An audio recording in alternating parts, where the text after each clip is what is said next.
Okay, for this next review, I'm actually going to be reviewing a tutorial that I put together about 13 years ago or so, maybe a little more when I was teaching middle school astronomy.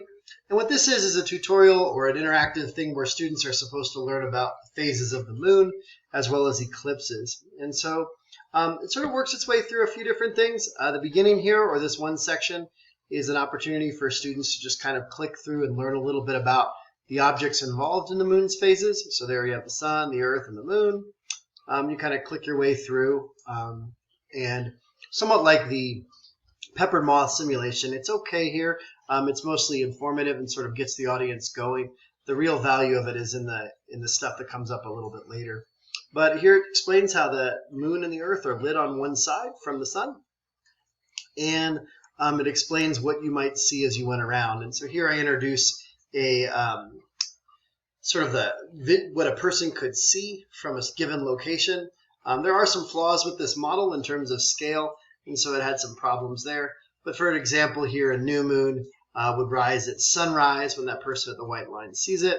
It would transit or reach its highest point at noon here, and then it would set in the evening or right at sunset. And so this model illustrates these kind of concepts.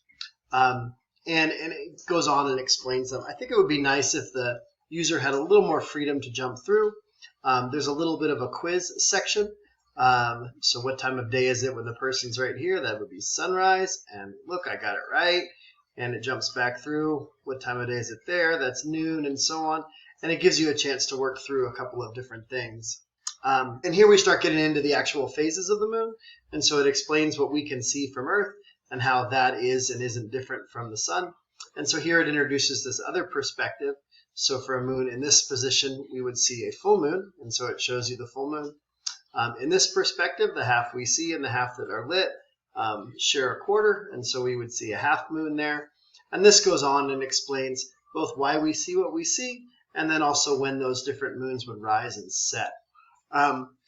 It moves on from here, and this part here is kind of a neat spot that I've actually had my kids use a bit, where they find a certain phase of the moon, and then they talk about what they might see there.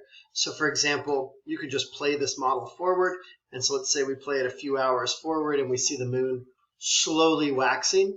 I believe the model's actually flipped. It should be the other direction.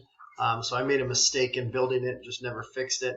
And you can also play to the next quarter, or you can jump to different spots like a waning gibbous or something. And so you can do that. There's a place here where you can put in a certain phase of the moon and then spin the Earth and see when it would rise, set, and transit. And I've had my students use this in developing, sort of predicting when a certain moon would rise, set, and go through its phases. And finally, there is also an eclipse section here where it talks a little about why we see eclipses and the effect that we would see. So here's, of course, a solar eclipse. And so a solar eclipse, see it indicated by the shadow, and it shows what we would see in the event of a solar eclipse. And it also does one for lunar eclipses, which we can also check out here. Similar idea, we just move the moon to the other side. And here's an illustration of that. So I think it's a good tutorial. I've certainly used it in my classes as a way to sort of give my kids a worksheet and then ask them to go and answer it by using the tutorial.